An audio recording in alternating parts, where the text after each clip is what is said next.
Welcome everybody, got another treat for you. Randy Clark, Greater Things, Dallas, Texas 2025. I had to speed it up a bit because the clip was a bit long and it needed to fit into 3 minutes, but it sure was worth it.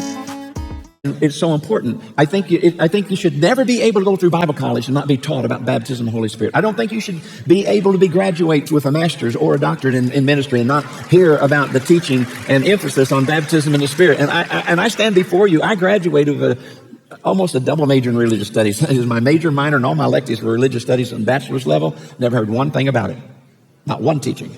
But I want us to look back a little bit at history and church history and talk about how important this is. I remember my first day in school is in the middle of the Jesus movement. So many young people got saved in the Jesus movement. So many professors I've talked to in different seminaries, in Baptist seminaries and other seminaries, they were there because they were touched powerfully. One of my friends, just briefly, his name is Randy, and he was the great-grandson of the first Presbyterian pastor at Jamestown.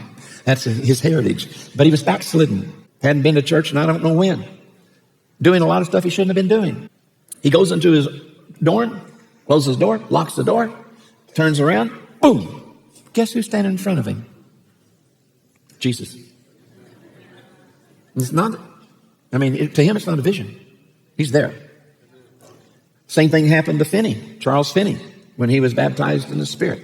And so when Randy saw Jesus, all he could do was fall at his feet and weep and scream. People thought he was having a breakdown, including his father. He's prophesied to about Jesus. Jesus is a pretty good prophet. Said, you're going to be a missionary. And you're going to spend most of your life outside the United States. And you're going to marry a woman who is not an American and for whom English is her second language. All of it comes true. He ends up being one of the great apostolic prophetic leaders in Colombia and has a whole network of churches.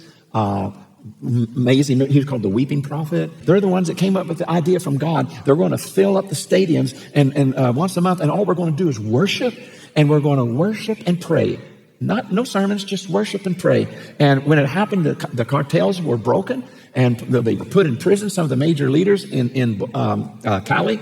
And so there was a generation of people who were just saved by the grace of God. Well, anyway, Jesus said it was important that people be empowered, that the disciples, you stay in the city until you receive the promise of my Father. And in Acts, he says, you will receive power when the Holy Spirit comes upon you.